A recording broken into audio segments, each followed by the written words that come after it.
Bonjour et bienvenue dans notre émission Conseils de sagesse et d'excellence. Aujourd'hui, nous allons aborder le thème de l'amitié. Je vais commencer par vous lire un verset dans Proverbes 17. Donc la Bible nous dit dans ce verset que l'ami aime en tout temps et dans le malheur, il se montre un frère.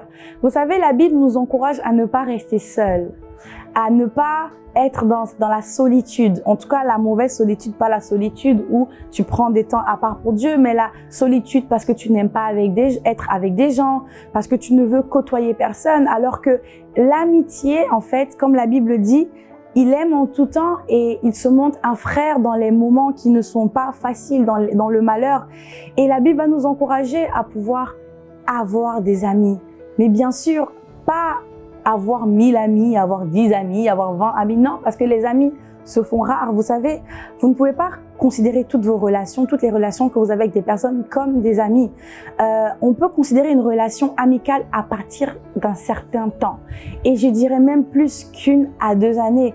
Pourquoi? Parce qu'une amitié s'éprouve et elle s'éprouvera avec le temps. C'est le temps qui va permettre de pouvoir voir si la personne qui est à côté de toi est réellement ton ami ou pas. C'est le temps qui va te permettre de voir si la personne va réellement se montrer un frère ou une sœur dans les temps de malheur ou est-ce que cette personne va tout simplement t'abandonner. Et la Bible va également dire que 1 chasse 1000 et 2 chasse 10 000. À 2, nous sommes beaucoup plus forts.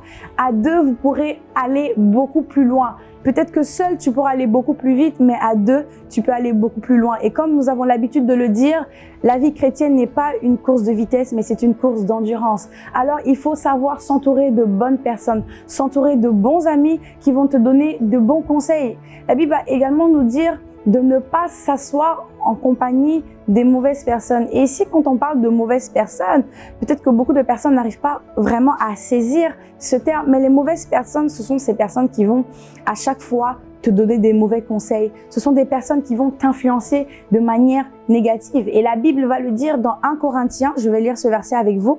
Dans 1 Corinthiens, chapitre 15, au verset 33, la Bible dit « Ne vous y trompez pas, les mauvaises compagnies corrompent les bonnes mœurs. » Peu importe la manière dont les mœurs que tu vas avoir, si tu traînes qu'avec des mauvaises compagnies, elles vont finir par te corrompre, à moins que tu puisses vraiment être très fort.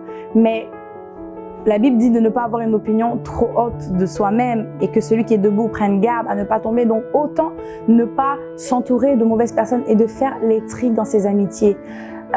Triez les personnes qui sont autour de vous.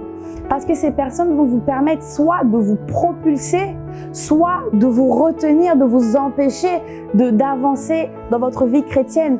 Ne restez pas avec des personnes qui vous donnent tout le temps des mauvais conseils, qui sont là et qui vous empêchent de pouvoir vous investir dans votre église, qui vous empêchent de passer plus de temps avec le Seigneur, qui critiquent votre église ou les gens autour de vous, des personnes qui vous encouragent ou qui vous encouragent mais dans le mauvais sens, dans la critique, dans la calomnie, dans toutes ces choses-là.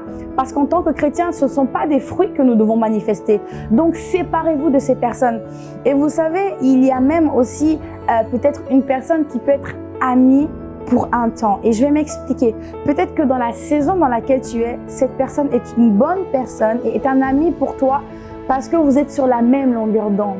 Mais peut-être que si le Seigneur t'emmène dans une autre saison, cette personne ne sera plus bonne pour toi. Elle sera peut-être même une occasion de chute. Pourquoi? Parce qu'elle ne comprendra peut-être pas la vision que Dieu va te donner. Elle ne comprendra peut-être pas les attitudes que tu vas avoir et les habitudes que tu vas avoir.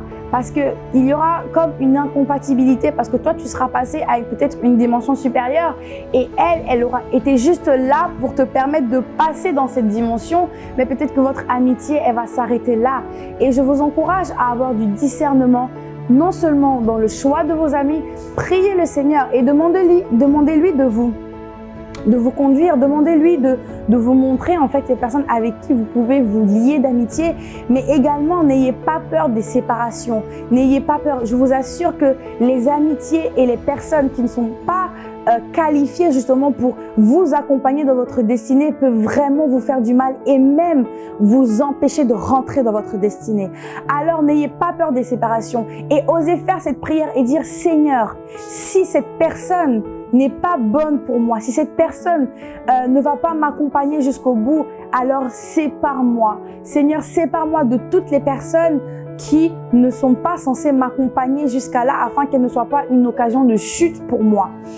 Alors je vous encourage à vraiment user de sagesse, faire preuve de sagesse et demander au Seigneur de vous accompagner dans toutes ces démarches car l'amitié est très très importante. Voilà, c'était tout pour le conseil de sagesse et d'excellence.